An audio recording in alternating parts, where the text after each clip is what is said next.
Hey boys and girls, welcome back.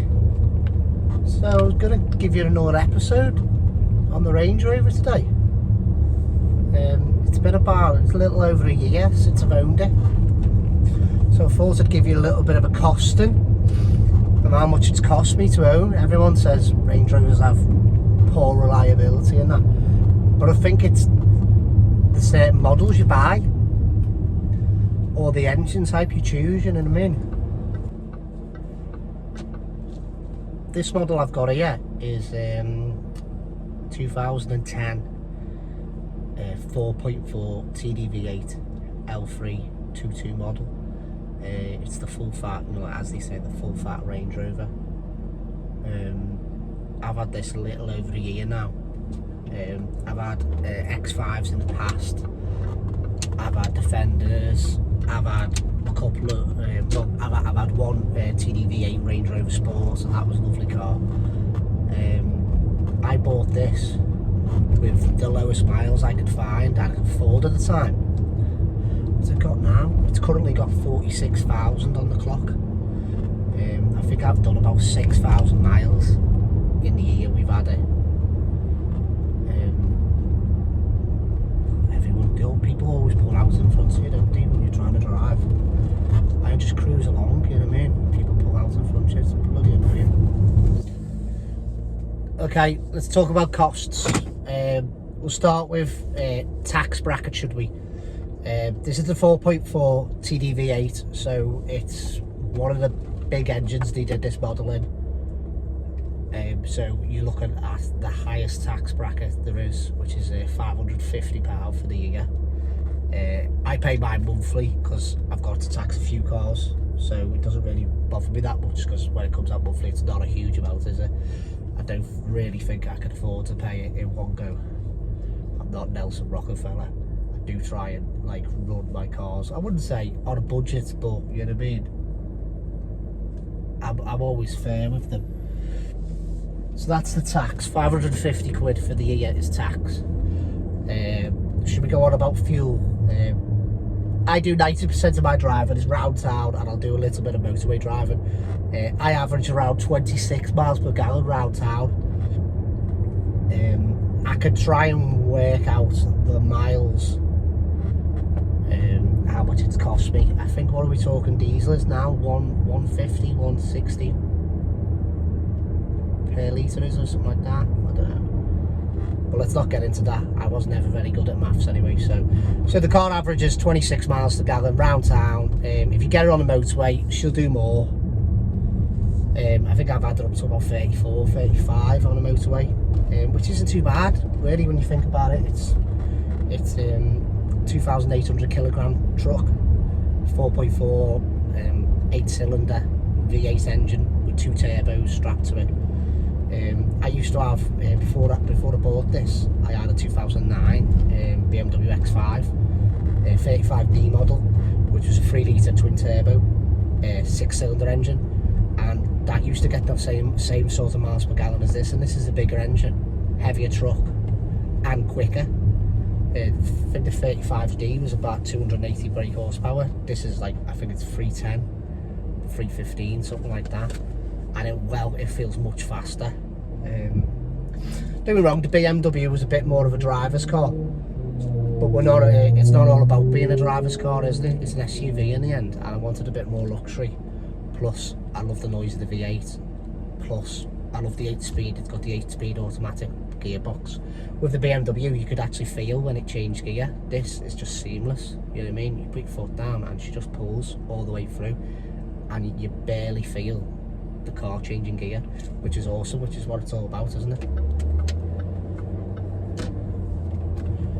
So let's get into running costs then. I've had it a year, it's needed an MOT, so there's what, 40 to 50 pound for an MOT. It passed its MOT, went through with flying colours. My first fault I ever had was with it was a light on the dash which didn't mobilise it. It was an adaptive dynamics control fault, which actually means the shock absorbers. they have like a little loom on the top of the front shock absorbers, which breaks down because the loom moves as you turn left and right. They're a known fault. All make 4x4 make a repair piece of loom that you can buy for £40. £40 gives you a plug and 6 inches of cable, so you can make the cable off.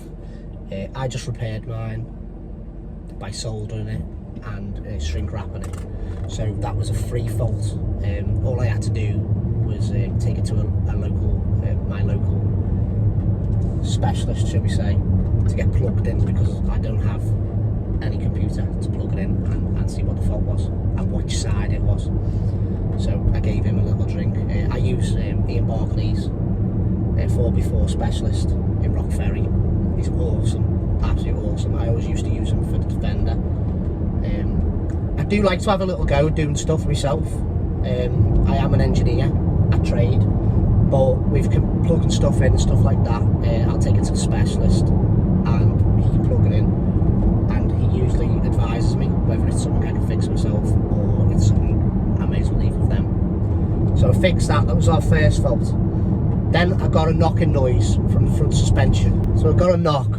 I gained a knock every time I'd go over a speed bump, and I had a quick look at it on a friend's ramp, and he said the bottom arms needed replacing. So I bought a full kit from all make 4x4, and that gave me 2 arms either side and the anti-roll bar links, but it didn't fit the full kit. It just fitted what I needed.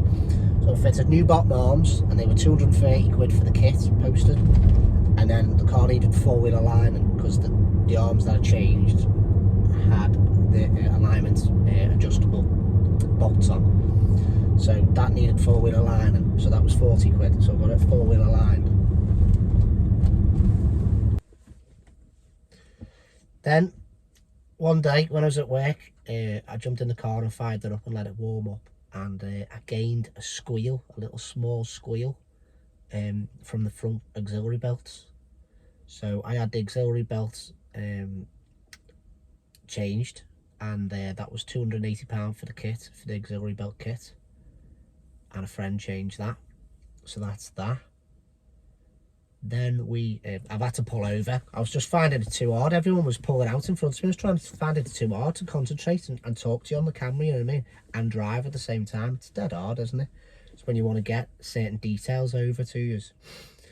What it is I'm just trying to give you a bit of an insight of Range Rovers aren't that expensive, you know what I mean, to run. You've got to remember, these were like £90,000 new, you know what I mean, and they're quite affordable to buy nowadays, like, and you've got to expect that I'd say this is one of the best cars, comfortable A to B car, like as a daily driver I've ever had, like, and I absolutely love it. I think the only time I'd ever change it is for the newer version of it, you know, like the newer shape. That is the only thing I'd ever change. But between this and the newer shape, I'm talking maybe another 10-15 grand I'd have to put into the, you know, put into the pot to buy it. Like, it's amazing car. So we were going on a holiday and I wanted to get the car serviced, so I booked it into Ian Barclay's, the local specialist, and because I wanted to stamp in the book, you know what I mean, I'd always have a go at doing stuff myself, but I wanted to stamp in the book. He changed oil filter and the 2 air filters via my request, and that was £190, with the labour included and parts. So that's fair price, isn't it? So got that changed. Then, well, to be honest, this was a bit of an annoying one really, because this probably just shows the age of the car. So we're getting on, like, what are we, 11 years old it is. My heater fan stopped working, so when you switched it on you wouldn't get any blowers working. So the heater would work but it would not blow at you, so you'd not get any heat, you'd not get any aircon, you're not getting nothing. So I had that checked when the car went in to get serviced. One of the lads at work there said we can test it to see if it's the motor or a regulator switch, I think it's called. So I had that tested and they said it was the regulator switch. So I went to Land Rover. Via their advice, they said do not buy an aftermarket one off the internet, buy one genuine from Land Rover. So I went to Land Rover and I bought a genuine regulator switch, which was £156, which is quite expensive for what they are, because they were about, I think they were about £80-90 on the internet for aftermarket ones, but I wanted a genuine regular one, a genuine item. So I bought one of them and fitted it myself, and that worked.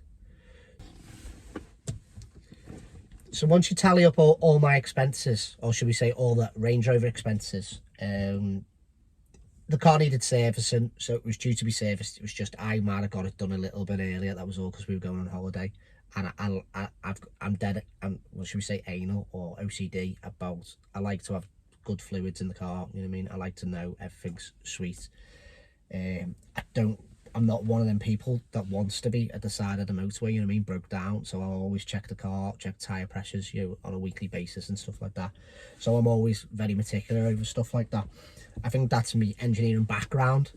But anyway, getting back to the video. This is an 11-year-old Range Rover, and it has cost me £1,446. That's not including fuel in the thing, but that is including tax, which we spoke earlier, which was £550 because it's the highest tax band, which I think is awesome for an 11-year-old car. Absolutely awesome. And I plan to keep it. I'm going to keep it for another year or so. I think the only reason I'd ever change it or sell it is to get a newer Range Rover, because I love the badge, you know what I mean? I love what Range Rovers are all about and that, like. And I think for an 11-year-old car, that's great, that. When I had my X5, I could do a video on my X5, but I haven't got it at the moment. I think that cost me more than that, because I ended up having to put some tyres on it and stuff. I haven't included in that cost, I don't know if any of you guys have watched any of my past videos. I have changed the wheels and tyres on this car. But I bought these wheels and tyres for £550 off the internet, and they've got 4 really good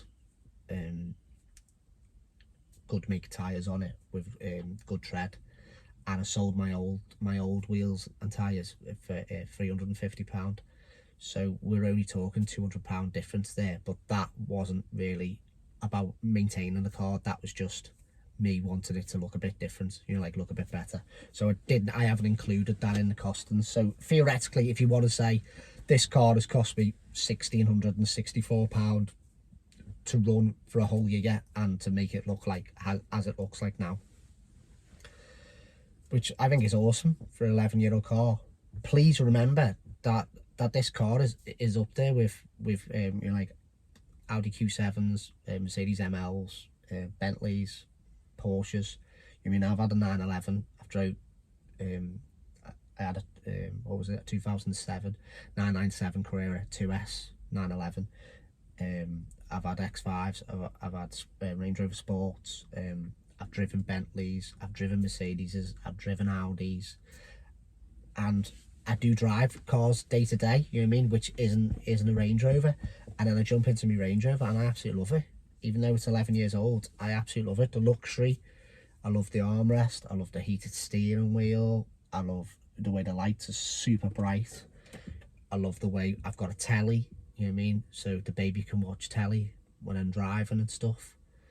I love the aircon, I love the sunroof, I love the split tailgate, I love the power of the 4.4 V8.